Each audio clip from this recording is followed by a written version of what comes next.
Welcome back, Survivors. Episode 35, Season 4, live from Greg's house studio in Huron, Ohio. Kitchen studio here. This is weird, kind of doing it live. Never done it live before. Yeah, it's a little weird. Usually I'm just staring at a screen. I know. So the screen's much better in your face. Appreciate it. I'm Adam. Greg's here. Yo! What is up? What is up? We are back. Patriots week. Browns coming off the bye. A little news to catch up on. I think that's where we're going to begin. What do we got? Well, let's start off with Drew Forbes back from the IR this week, so he'll be practicing but not eligible yet, I believe. Yeah, I think he's got to practice for 2 weeks. 2 weeks of practice. Freddie said guard for sure for Forbes, possible tackle. How do you feel about that? Can he play for Cush? Yeah. Forbes is also a rookie. He is a breathing, living body. He can play for Cush. They got to try something there, right? I would like to see a change. So, yeah, that's the other thing. Obviously, coming out of the bye, a lot of everybody asking Freddie, who's going to go to tackle? What's the changes being made? Everybody's assuming it's tackle. We don't really know that, though, for a fact. People assuming that it's Greg Robinson. When you think about the line, where we've been to this point, if you're just going to change one, let's just say, well, I'll give you both questions. One, you just change one, and then also, would you change multiple? How would you go about that? If you're changing one? If you're just changing one guy off the offensive line. Yeah, it seemed like once we got out of the last game, and Mary Kay was saying Greg Robinson's getting demoted or getting sat or whatever she was pushing. And then Greg Robinson didn't even answer questions. He sort of just disappeared out of the building. He wasn't at Monday Night Raw either. Oh, what was that for? Didn't you see the offensive line was there? Greg Robinson mysteriously missing. Oh, what's going on? Now, in the world that we live in, this Twitter world we live in, that means to me demotion. I don't know. I mean, he hasn't been terrible. I don't think just changing him with Kendall Lamb or Forbes at left tackle is going to make much of a difference. It's not like Lamb is great there either. Lamb is not great. But if there was trade rumors that they were going to get a left tackle, which it seemed to be, Tuesday's the trade deadline, next Tuesday. So if they're going to do something, it's going to be in the next 4 or 5 days. Yeah. But if you're going to make a trade for a left tackle, I guess, so that would assume that you're going to move Greg Robinson. But does that mean Greg Robinson is moving to the bench or moving to right tackle? My question for you basically is, what's the weak link of this offensive line? And I think, obviously there's three. We know that it's Greg Robinson. We know that it's Hubbard, and we know that it's Cush, right? We don't have to worry about the other two. If there's three bad links, basically.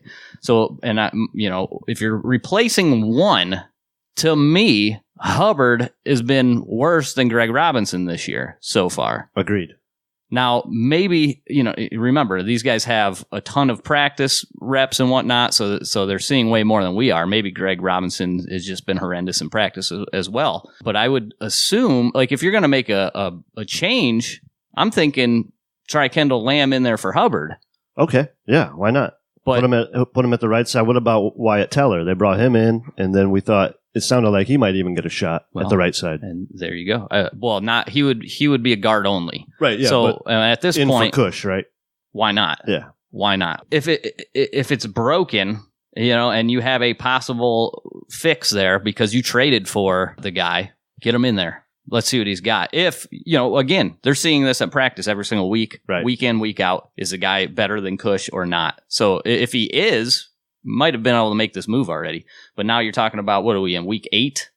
Week 7? Yeah, what are we in? Week 7. Week 7, right? Week 8. Week 8 with our bye, yeah. Yeah, so 8 weeks in, you should be able to figure out who's your best players on your team. You've had enough practice time to be able to do that. So that's what it's looking like. If it was me, I would go Hubbard, but all the talk seems to be about Greg Robinson. Maybe it's because of the rumored tackles that they've been looking at. The 3 ones is Trent Williams, Nate Solder, and Vaitai. I'm not even going to attempt the first name from Philadelphia, who was the backup there and done a decent job when he was filling in.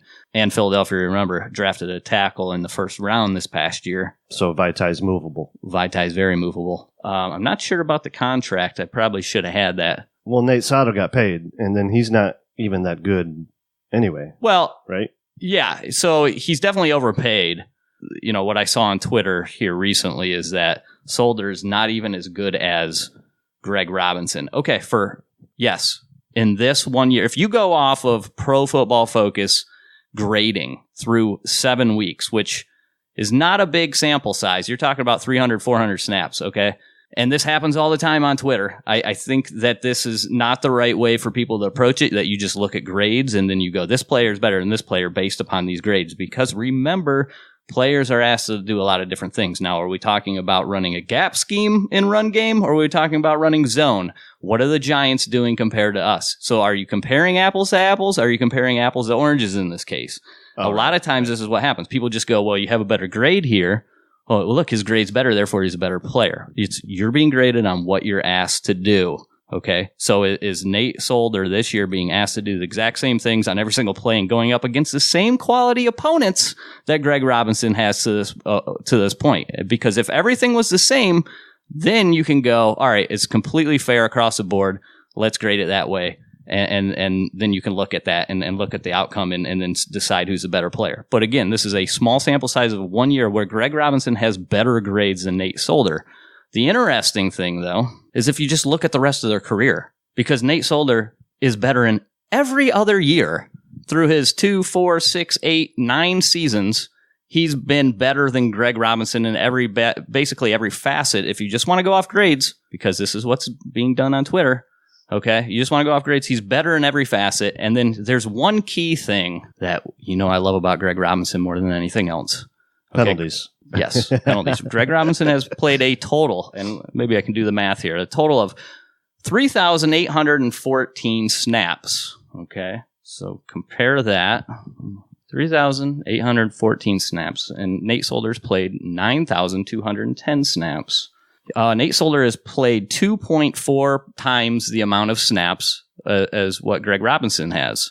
So, all right, let's see at the penalties. Greg Robinson in those 3,800 snaps, 60 penalties. Nate Solder in his 9,200 snaps, 49 penalties. So, if we take Greg Robinson's 60 penalties and times it by 2.4, that is 144. 144.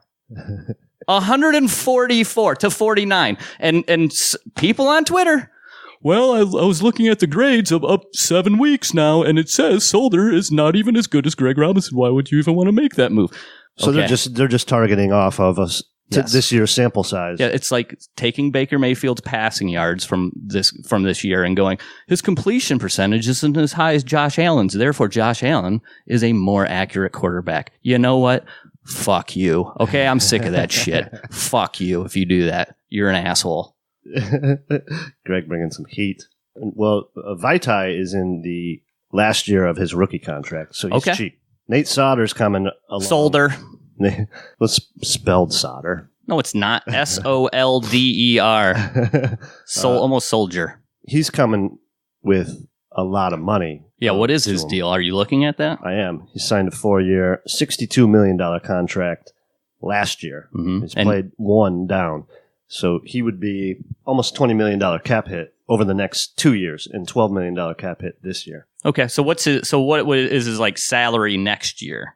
10 is his base salary, but 10's not bad. He's got a $3 million roster bonus, $4 million signing bonus. They restructured his contract, so he's got 2.5.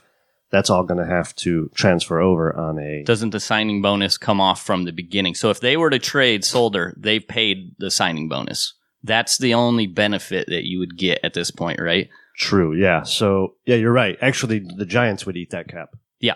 So at that point, $10 million. I mean, if you recall, we signed Greg Robinson to a 1-year, $10 million contract. Yeah, a little less than 10. Yeah, right? he would average 144 penalties. Okay. That's all I got to say about that. But is he worth the contract that he signed? No. Remember, John Dorsey was in the running. Solder was a guy that they were going heavily after, and then we settled, if you recall, on Hubbard. And actually, they might have been going after 2 tackles at that point. Yeah. Because they knew Joe Thomas was leaving. We, however, did not. And Hubbard's not going to play your left. He only played right, I believe, in Pittsburgh. I may be wrong. He may have gotten some snaps over there. He's sort of the swing tackle, I believe. I don't think $10 million a year is really bad for Solder. I think that's about what these guys cost. The problem is, and what we've been dealing with to this point is there's not a lot of tackles out there. We've had a tough time, finding a replacement for Joe Thomas because what has been our options, when you look back there, it was tough to really fill that right away. We kind of got screwed by that whole deal because they didn't set up maybe if you would have kept Mitchell Schwartz, if you go that far back to where Sashi should have signed, that was the biggest Sashi miss that we always talk about. He should have signed Schwartz, and then maybe you're not having to deal with this quite as much. Yeah, because now you're stuck with, well, and like you said, there's no left tackle. There's not that many good tackles in the league to go around. So that's why they're always a little bit overpaid. And everybody says, well, you just get one in the draft, and we know that's hit or miss, especially with tackles. And I mean, how many left tackles do you go where he was great year one, ready to compete on a playoff team? Right. Good luck with that. He's still a rookie. Yeah, he's still got to grow, and then you got to deal with his rookie mistakes. Yes. While Baker's trying to deal with his rookie mistakes. Right. So the other thing that comes with Nate Solder. Now, so far my argument is only this. Nate Solder is better than Greg Robinson. That's the only argument. I'm not saying you trade for him. I'm just saying he's better than Greg Robinson. He's a better option. Better option. But then it comes to price. What are you trading for Nate Solder? Right, because they're going to want, obviously, an asset back. Yeah. They're not just giving you. That brings up Trent Williams, too. Exactly. What are you going to give for him? He doesn't even want to play for the Redskins, and then they're holding out, like, trying to get a good deal for this guy, but he's not playing. Yeah, and we mentioned that. I mean, it's asinine on the Redskins. What are you doing? Get anything at this point just because he's not going to play for you. Right. What's the point? It doesn't make sense. I mean, this is like the whole A.J. McCarron thing. You're holding out for a second and a third to the Browns. Just take anything that you could possibly get. The guy's not going to be there the next year. You didn't re-sign him. What are you holding on to?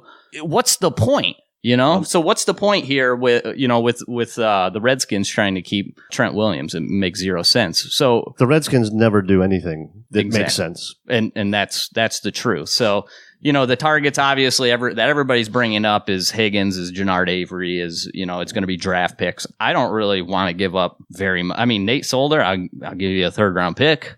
Trent Williams, sure. I'll give you a 3rd round pick. Yeah. Like that's as high as I'm going. Vitae, that's why Vitae might actually be the cheapest option here. If you're going this. And we have to get this done by this week, right? Yep. So that's it. After this, we're done and we're sticking with the guys we have. I'd be surprised at this point if we end up making a move. And watch, probably before we're even off, Twitter is breaking news that we just traded 3 first-round picks for Nate Solder or something. I just don't want him. I don't want Dorsey to panic here. He's panicking. When the team's 2-4. He doesn't have any fingernails at this point. No doubt. And then he's just got to remain calm, like, all right, we got a plan here. Or do they have a plan? That might be the whole other problem with the offensive line is it doesn't even look like they really know what they wanted to do. Yeah. I'm not sure they went into this year like, this is where we're going to go, and we're good with this. You get 6 games in the season, 2-4, and we're already talking about, sending away first-round draft picks or whatever, for Trent Williams or whatever they're planning to give. And you went into this thing with Greg Robinson, and, you were happy with that at the time. I like I said, I think you're kind of forced. But for Greg Robinson, he is playing the best Greg Robinson will ever play. This is peak Greg Robinson. This is as good as it gets. Yeah. I mean, maybe that's kind of what happened last year, right? He did okay, and then the Browns won some games, and everyone's like, all right, well, this guy will be all right. We'll be fine. Let's just go. Yeah. It's not like the Browns didn't try. They signed McCray. They signed Teller. They signed all these. They brought in how many different people to at least compete for these spots.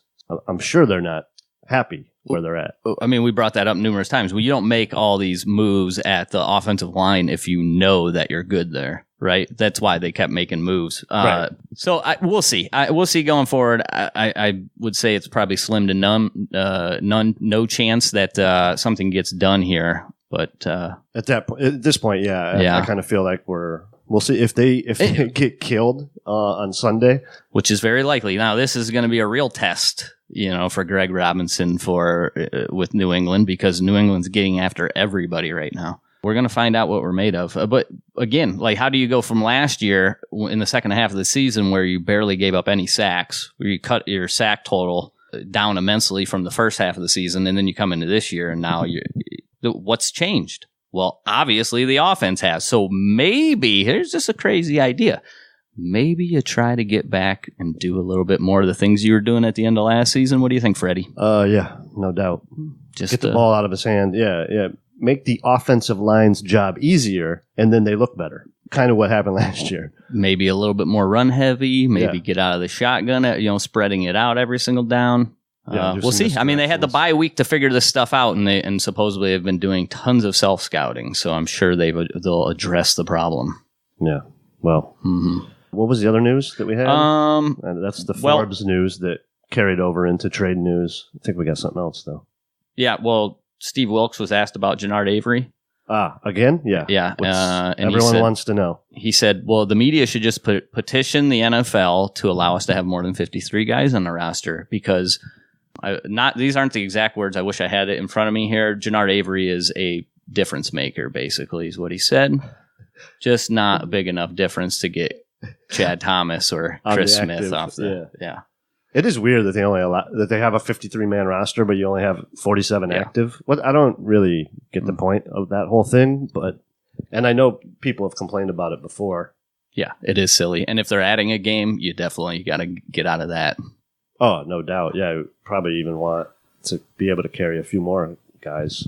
Well, I mean, this gets into the game a little bit, but also news. Josh Gordon on the IR. But Josh Gordon on his Instagram was like, this is interesting. He didn't, as if they didn't tell him. And then he's asking for his release because it's just a minor knee injury we're hearing, and there's no reason to go on to IR. Things are looking fishy. What's going on with our boy, Josh Gordon? Hold on. Josh Gordon asked for a release from the... Well, it wasn't asked for a release. Now, this was, let me see here. What's a dude's name that does all the breaking news in the NFL? Rappaport, Schefter. Shefty. This is interesting because no matter what, there's always going to be some Josh Gordon drama at least once or twice a year. Yeah, you got him on your team. This is what you paid for. Now, I remember people saying that we blew that. We should have never got rid of this guy.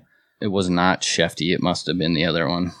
All right, so it's Albert Breer. It says, source says Patriots wide receiver Josh Gordon expects to be medically cleared soon and that his knee injury is minor. I was told he ran 22 miles per hour on the treadmill during a rehab session today. Once he's cleared, he hopes to be released off of the IR and sign with a new team. So that doesn't sound like it's anything other than the Patriots going, okay, we need to cut ties. Now, we know Josh Gordon's history, one, suspension all the time, but we also know, and from drugs and whatnot, he also has a tendency to show up late to meetings, and we know Bill Belichick does not like that kind of stuff. So we don't know what it is, but definitely something fishy is going on here. Why would you just cut ties with Josh Gordon for no reason? Maybe they know a suspension is looming. Yeah, Rappaport also followed up. There was 2 bone bruises in his knee that he dealt with before the injury against the Giants. His time in New England is likely over as they are moving on. He'll be waived off IR when fully healthy. All right. Cleveland, at Browns, sign him. Yeah, does he play left tackle? Him and Kareem Hunt will be our new tackles. Oh, yeah, Kareem Hunt's back practicing, right? Oh, did we not talk about that? We may have. He was. I guess we didn't know that he was going to be allowed to practice, right? We did not know that. We didn't think he would be back until his suspension was completely over. But the NFL allowed him to come back to practice a couple weeks early, and that's a good thing. He supposedly looked good, and he's healthy. So that'll be another added, hopefully, help take over that third down back. Yeah, he can't play until the Bills game, correct? Well, I'm not looking at the schedule, but yes, 10-week suspension, right? Does that mean he's cut or he's suspended through that game? Not sure. Yeah, maybe he'll be back for that one. Unprepared. We've talked about it so much that I can't remember what game he's actually allowed to come back and play. Yeah. All right, but that's about it for news. Yeah, great. Unless you got anything else. It's always good to have Josh Gordon news. That's exciting. Not a year goes by without something. Always something. Is it preview time? Yes, sir. Sunday afternoon, 4:25. Our Cleveland Browns 2-4 heading to New England, Gillette Stadium, to face the 7-0 New England Patriots. Browns currently plus 13 points. Never thought I'd see it. 13. Damn. I'm loading up the Browns this week. Oh, they're going to win. I hit my other one. This is where you take the money that you're going to put down on the mortgage for the new house. You just load it up, and then you get a bigger house. You load up the Browns. There's no downside to this, people. Hammering the Browns. Hammer the Browns this week. 13 points. That's free money.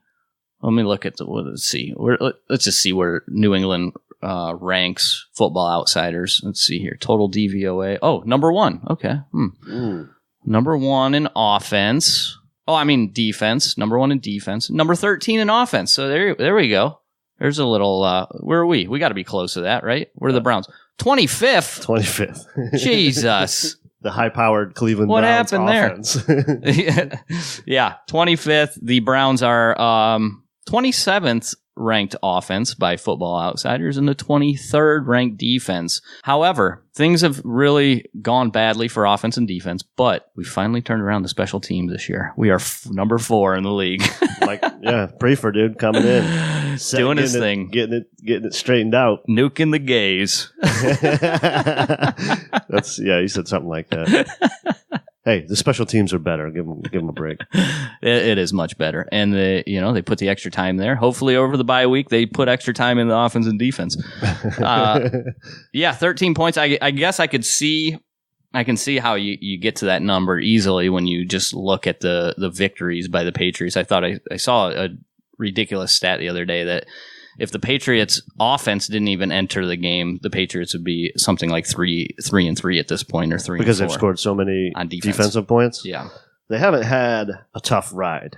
No, that is the one bonus. If you look at the list of quarterbacks, it's pretty bad. But they literally have murdered everybody. Yes. They have one rapist on there and a bunch of bums. One game was close, 16-10 in Buffalo, and they still won. Everyone else, they pretty much blew out. Now, that game was very winnable by Buffalo. Unfortunately, they brought Josh Allen to quarterback the team. That was the downfall. But that was a winnable game. The thing, like the Patriots offensively they've been human. Okay, defensively so far this year, they're killing everybody. Offensively, they're really just average so far. They do have the greatest quarterback in the history of NFL. They have a good, decent run game. The offensive line is decent, but there's just they're not full of playmakers. You're going to be missing Josh Gordon. They went out and got Mohamed Sanu for a second-round pick. Edelman's still there, but is Edelman a top receiver in the league? No, he's a middle-of-the-road guy. He's very efficient, but he's not fantastic. He leads the team, 45 receptions on 68 targets, 496 yards. Not bad. Yeah. They run the ball with a bunch of different guys. Michelle, they have a third down back. That's the most important thing about a Bill Belichick team, right? Balance. There is the reason why he's so good is because he knows where his weaknesses are, and then he figures out a way to correct that weakness and make sure that he can do it. He can play every style. And we see it all the time. When they go up against teams where they think it's going to be a tough game, the defense is going to be a good defensive game, they're going to run the ball with Sony Michel. This is a team that we can run the ball on. Oh, this is a team that stops the run when we can get them in the pass. You're going to see a hell of a lot more of White. You're going to see a hell of a lot more of Rex Burkhead coming out of the backfield. And then they turn into a passing offense. They play off of whatever you're bad at. And right now for the Browns, we're kind of bad at everything on defense. So it leaves it pretty open for them. But we've had, like you said, they've had an easy road to this point, and we've had a very tough road. So, there's things we can do to neutralize this offense. It's really going to come down to, can we score points on this defense? Because point-wise, 48 points in 7 games, they're not even averaging 7 points a game. I mean, that is unheard of. It's really, really good defense being played this year by the New England Patriots and the 49ers. So, and if we know what happened in San Francisco, what did we score? 3 that game? Yeah. 3 lousy points. So this really needs to be a bounce back week for the offense. We need to put some points on the board here, not turn the ball over. Yeah, the Patriots they're crushing on the turnover margin. Yeah, what is the turnover margin? I'm not even sure, but I think they have. Do they have 14 picks or something like that already? It's whatever it is super outrageous. Yeah. I have them for 18 picks. 18 picks. They've given up one passing touchdown on the year. Wow. And they, you got to get some lucky. You got to get some lucky bounces. They've had a lot of like tipped passes that they're picking off. Sometimes the turnover margin can be a little bit skewed that way, but they've taken how many back to the house? They got 2 pick sixes. Well, what's interesting too, they have this fumble for a touchdown. What was our turnover margin last year after 7 games? We were like plus whatever they are. yeah, we were. Yeah, and we were really 2-5 or whatever. Exactly. 2-4-1. Somehow they're 7-0. How do they do it? How do they manage it? Yeah, they have 26 sacks on the season. Jamie Collins is the top rated guy on their team. It's amazing. Could have had him. It's crazy how you just take players that are terrible on other teams, you figure out what they do well, you put other players around them that are solid, that do their job, right, Bill Belichick? We know that's your thing. They do their job. Oh, yeah. And then everybody does their own job. Nobody's a superhero. And it works like clockwork. And it works exactly the way you drew it up. We gave away Danny Shelton for we got a 3rd, but we traded him back a 5th. Yeah. So we moved up like 40 spots. Right. They have Danny Shelton. He's the 8th highest rated player on their team. Again, not playing every down snaps, but he does this one thing really good. Stops the run. Stops the run. What's the Brown? How are the Browns doing against the run this year, Adam? Probably terrible. Beyond terrible. Yes. Yes. Bottom 5 in the league. Bottom 5 against the run. Yeah. Danny Shelton, 2 sacks also this year. Good Lord. Imagine you're a quarterback and he caught you. Yeah. 2 tackles for loss. It's crazy. Yeah. Jason McCourty, another one that is just kind of like a kind of a trash heap guy. They bring him in. He's having a good season. Just can't believe all these Sashi guys playing good. Yeah. Jason McCourty, he's playing in the slot quite a bit this year. Devin McCourty, his twin brothers, again, having a fantastic year. But the guy, every single game that I've watched, and I went through all their games, Dante Hightower just seems right there on all the run plays. He's getting everybody in position. It just seems like they know what you're doing. Stephon Gilmore on the outside's just doing a fantastic job. But in every aspect of the ball game, they're winning. They're getting a ton of pressure. Kyle Van Noy leads the team, 27 pressures, 4 sacks. Collins is right there bringing the pressure, 14 pressures, 5 sacks. He's got 5 sacks on 14 pressures. That's ridiculous. But you know how they do it. They're running 0 blitz more than anybody in the league right now. They are the number 1. Pro Football Focus just put out an article today. They are the number 1 ranked man coverage team and the number 1 ranked zone coverage team. Damn. Okay. So it doesn't matter what you're asking. It's like whatever you're doing and what helps out coverage, getting after the quarterback. Yeah, They've been getting after the quarterback. When I was watching them against the Jets, they were overloading one side and then dumping those players back in coverage and then bringing opposite side pressure, which we've seen Baker struggle with because they're disguising those blitzes really well. It's causing Baker to make mistakes, and Darnold had no fucking idea what he was doing out there. Yeah, Monday night. He said seeing ghosts. So that's going to be an issue for Baker unless we figure this thing out quick. This is a tough game that you don't want to be sitting here at what's our record, 2-4. Yeah, looking to go 2-5. Once you go 2-5, you already have a hole to dig out of. Yeah, 2-5. That's a crater. It's helpful that the rest of the AFC has done really nothing against the NFC, so every team's got a fair share of losses on the AFC side. If you go to the entire the entire standings for the AFC, it's still doable. You really got to look at the AFC South with Houston, and is it going to be Indianapolis who beat Houston last week? You still need those teams to beat each other up because Tennessee and Jacksonville are 3-4. Houston's 4-3. Indianapolis is 4-2. We kind of need those teams all to go 8-8. Yeah, but you're honestly like that number, that last wild card position. If you can't win your division, if Baltimore runs this thing, now that they're sitting at 5-2 or whatever it is they're sitting at, if they go and run this thing and end up winning the division, that number, that second wild card is really sitting there for you to pick off. Now, Buffalo, if you just go off of right now, Buffalo's sitting 6-1, so you're talking about, if they run it, they're 5-1. Okay, thank you for the credit. This is why it's nice to sit right across from you, because you can tell me when I'm wrong. 5-1, and then I did it silently. You didn't even have to. Yeah, but I like that. I like that because I need that often, because I usually just spout a bunch of bullshit, and then after the show, when I listen back to see how terrible I was, I go, oh fuck, I missed this one. God damn it, I screwed that one. And then I have to apologize after. Yeah, so Buffalo 5-1. Yeah, they have the obvious advantage now for that first wild card spot, and maybe even win their division. What do you think? Buffalo win that division? No. Okay. No. The Patriots are playing like they're going 16-0 here. Well, so Baltimore doesn't have an easy road here either. They got the Patriots, the Texans, the Rams, the Niners, the Bills, and the Browns again. So easy wins. They got they got a tough. But you're right. If you're 2-5, we're probably going to have to win the division to get into the playoffs. Well, you're going to have to win almost all the rest of your games. I mean, it looks like you're going to have to be about 10-6 to even get a chance to have that final wild card. Yeah. Baltimore's got a couple. Baltimore could easily win 10 games. They got a couple left that aren't that tough. Well, we just got to go 10-6. We knock them. We beat them twice. We're all standings watching already. Yeah. Week 8. Yeah. Well, if it doesn't go well this week, we're gonna be draft watching before. Right. We start to root for losses, get a higher pick. God damn it! Now what do we keep winning for? That's classic Brown. When you throw in the towel for the season, then you start rooting for losses. Yes. Yeah. We're not there yet. I'd just like to mention I am not panicking yet. No, me neither. Yet. Yeah. That's the key word. So we could talk about injuries. Let's do it. Demarius Randall is our only questionable player right now. But in many ways. Yeah.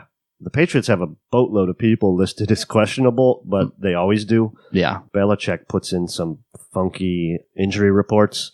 Who knows which of these guys are playing, but there's a whole bunch. Edelman's questionable. Dorsett's questionable. Matt Lacoste is questionable. Shaq Mason, their starting guard, is questionable. And their strong safety, Patrick Chung, is questionable. Oh, he's out. I thought he was done. I thought he was on IR. Is he's just questionable? So maybe he's coming back. I thought they had put him on IR earlier in the season, but okay, maybe. Yeah, no, it would be our luck that he comes back this week.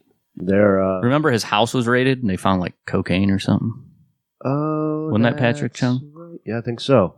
Yeah. So, and Burkhead is questionable. So, we'll see who's playing as they get close. Yeah, there's still a couple more days here. This is not a 1:00 game. Is this a prime time game this week? Yep. So 4:30. This one's going to be nationally televised for everybody to get a good look. If the Browns have back, Greedy and Denzel Ward are playing. Yes, that is that is a big.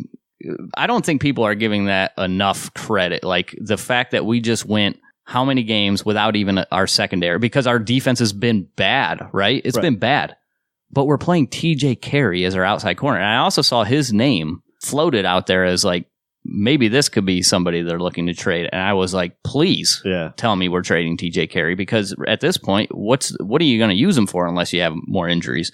Right. Cause we can come up with a better slot corner. We were surprised that he didn't get cut. They could have saved $9 million if they didn't bring him back this year, and they decided to bring him back. And he's fine in the slot, but you also have what's his name, Murray. Yeah. So I think that's obviously a big help. Let's see if they get used properly. When you talk about playing zone and man defense with these guys like Greedy, it's interesting that Steve Wilkes, being the defensive coordinator that they chose with a zone heavy scheme, and you drafted two like in your face man corners, and then we're playing them in a zone heavy scheme. Seems like they're not found doing that questionable. Yeah, it seems like they're not doing what they're best at. So taking your players and putting them in position to be successful is not by playing them in things that they don't do well. Yeah. So right, I mean, I'm giving you these high draft pick press man corners, and then we're going to run cover 3 with them. I don't know. So that's the interesting thing about defense, right? And I know this is not necessarily about the game, but when you're talking about everybody goes, well, are we going from a 3-4? Are we playing a 4-3? Right. Are you playing a heavy man scheme? Are you playing a heavy zone scheme? Are you playing a big mixture of both? Because you have to get your players to fit that. But it almost seems like if you were to look at the players John Dorsey's drafted, he's expecting to be more of a man team, which would have fit like Greg Williams style defense more than what it would fit Steve Wilkes style defense. And at what point does coach have to match the GM? Isn't that how these things should work? If you're as a coach, you're stuck in just your only scheme and you don't scheme things differently based upon your players, then you have to be given the proper players for your scheme. The problem with that is if you're just a position, like if you're just a defensive coordinator that is not the head coach, you could be gone any year. I mean, we change offensive and defensive coordinators year by year. So why are we trying to fit players to a scheme that they're not designed for? Why aren't we picking coaches that fit the GM scheme? Is sort of what I'm getting to. Oh, yeah. And okay, that makes sense. Does Steve Wilkes fit John Dorsey's style of defense? Right, because you could go through 3 coordinators you're drafting these guys for, basically when they're on their rookie contracts, you want them for 5 years, and if they're good, they get a second contract. But in 5 years, how many coordinators have we been through? Probably 3. Probably if things are going well, 3, because guys get promoted to head coaching jobs and things of that nature. If things are going terrible, well, I guess it doesn't matter because you're getting fired. Yeah, we've been through a boatload, so it is weird. It's a weird mix that the Browns are playing so much zone with those 2 corners. Yeah. Well, they really, of course, they haven't played that much yet. Now, when you think about it, we are playing a lot of zone because we're playing these other corners. So the thing that I was sort of getting at is what we're playing, and we're giving you those. We're just giving you throws. Here's 5 yards. I know we were sitting there watching the game, New England, and I'm like, look at that. They're bringing pressure, and they're just going, you got to beat us. We're not going to give you anything easy. You have to earn it. New England is making you earn it. When are the Browns going to start making people earn it? And maybe with Grady, maybe with Ward back, maybe we start to make people earn it this week. Yeah, get a little more aggressive, because you can tell the Patriots are being super aggressive on the corners, and they're like, I don't think you can run by me anyway. So I'm going to jump that out route. Yeah. Or I'm going to give you that. And not only that, but then also I might make it look like I'm giving you that. But then guess what we're doing? We just designed a defense to make it look like we're bringing all this pressure, and now we're pulling out of it, and we're going to have a man deep. You didn't expect it, Yeah. So, they do a good job of disguising everything. I have to go pick up Evie. Yep. All right. Let's put a wrap on it. Okay. Unfortunately, got to go get the kid. Again, fortunate for her. But unfortunately, we have to cut off here a little bit earlier than what we wanted to. What do you got for a score? This one's Browns easy going away, 42-17. Bloodbath. Yeah, well, now that we got our corners back, we're only giving up 7. I got Browns 42, Patriots 7, easiest win of the year. After this one, they'll probably be calling for the resignation of Mr. Belichick. Awesome. Thanks, everybody, for listening. We really, really appreciate it. Greg, what is our Twitter? Our Twitter is at STS Podcast, and our email is survivingtheseason@gmail.com, patreon.com/STS Podcasts if you want to support the show. Thank you guys very much. We will be back Sunday night after this Browns victory, and we'll be in the same room again, so pretty dope. Thank you guys very much. Greg, tell them what we say. Keep on surviving.